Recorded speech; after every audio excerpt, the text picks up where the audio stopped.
Good morning, Julie Perigo. Good morning. It looks a very sunny day there in Barcelona. It is. We're probably a few days into spring now, so it's beautiful.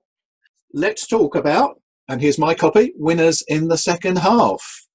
Can you tell me a little bit about how you came to the need for winning in the second half? Delighted to. Yes, I'd trace it back probably 12, 15 years now even, when I was working in executive search. That was back when I was in Australia with Corn Ferry, working with senior executives. And I found that candidates and clients that I'd known for several years, every time I met them, they'd be saying, yep, my 2-year plan, my 5-year plan, etc. is this.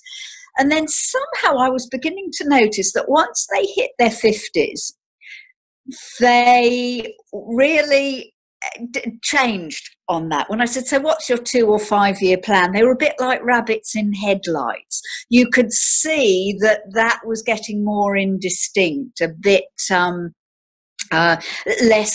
less firm, less eagerness about it. And I thought, oh, what's going on here? Why is that changing in the 50s? And of course, with myself moving towards that age, a husband who was nearly 10 years older as well, that all made me realize it's a different era we're living in, and we've all got different challenges now in our 50s about work and life.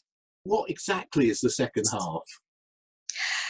Well, as I think that statistically with each year that passes, we're more likely to live to 100, give or take. So anything over 50 is the second half as far as I'm concerned. And there's a lot of it. There is. Do you think there is enough support out there for those in the second half? Is that why you wrote the book? Well, it's interesting. I think actually there is enough support. I mean, there's organisations like yours, like mine when I was running Reinventors. What I don't think there's enough of is awareness, recognition, and empathy for what that stage of one's life actually entails.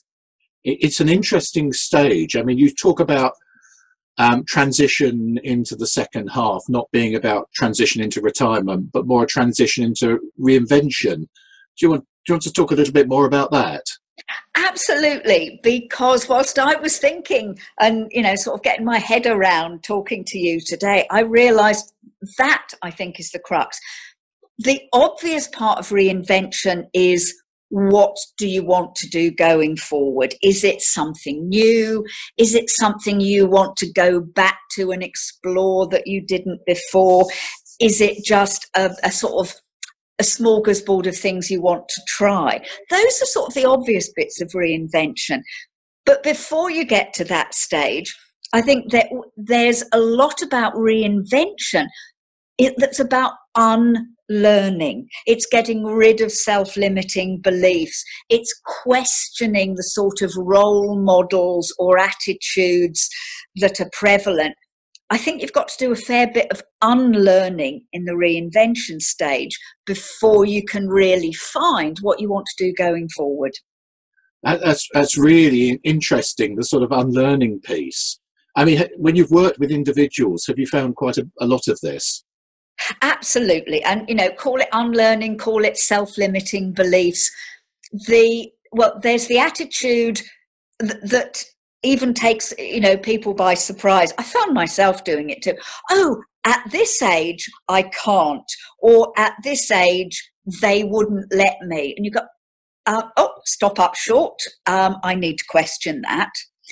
There's also, I think, because we're talking of a transition away from the normal workforce pattern we've been used to for years, we've also got to question all that stuff about if you're not working, you're not valid. If it's not about money, it's not real. It's not real stuff. If you're not being pressured, it's not right.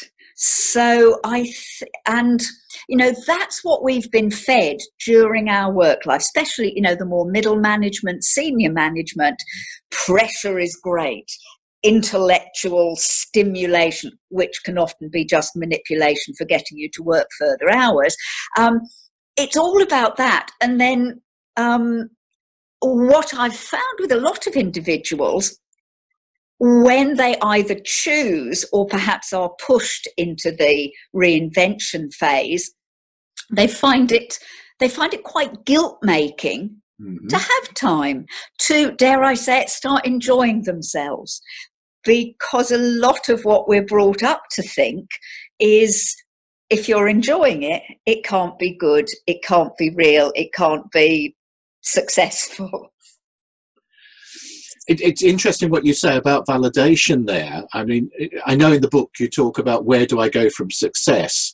You know, people have been used to achieving well in their career, and then they come into this next phase and they might not be doing so well. They might be faced with some career wane.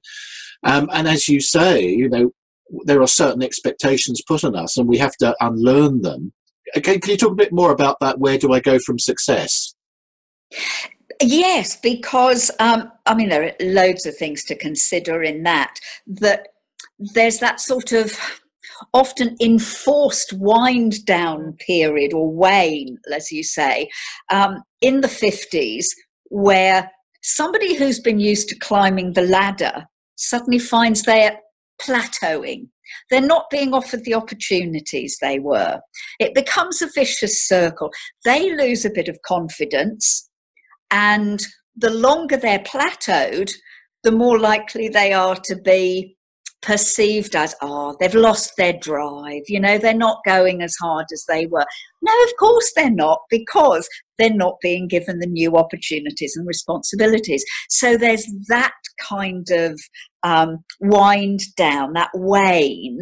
And I think at that stage, that's where we need the support and the empathy for, well, actually, it's not going to go back on the old track again.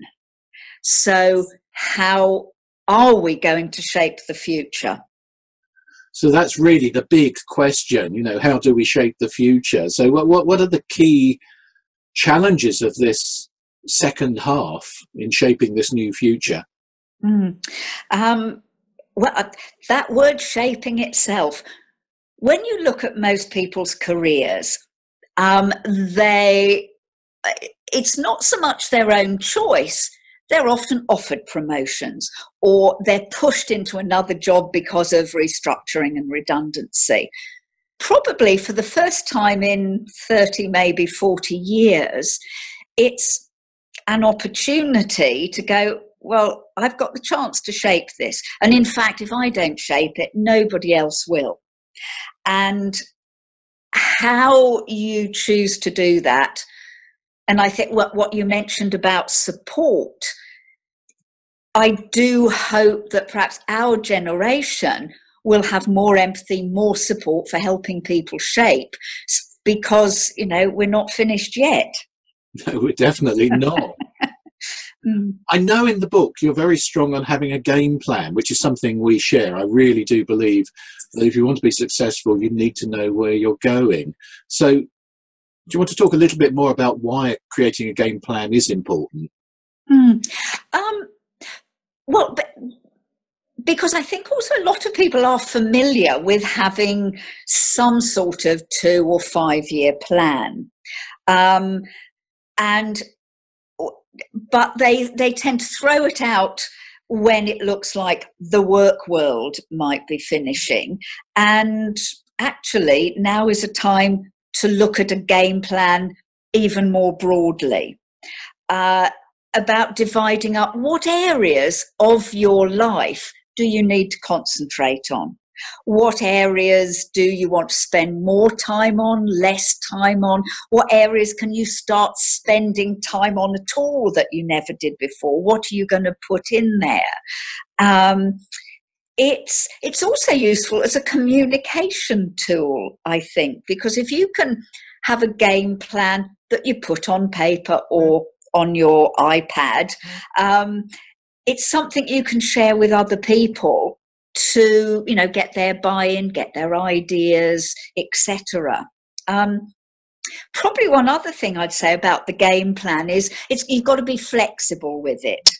Your game plan isn't going to take you through to 97, but you can look at 6 months, a year, 2 years, and, you know, it's a rolling plan. As you move through it, you review it, you move it out. I think maybe some people want to try and sort out the next 30 years all in one go, but life's not like that at any point. No, that's true. So before we close, thank you very much. Is there a real nugget of advice that you would give us for someone who is approaching the second half?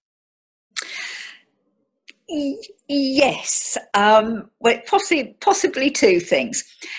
I think the key to a good second half revolves around purpose.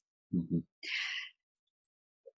In work, when one was in the full-on work phase, sometimes it was the title, the success factor, the money, the I've done another step further that seemed to be the purpose.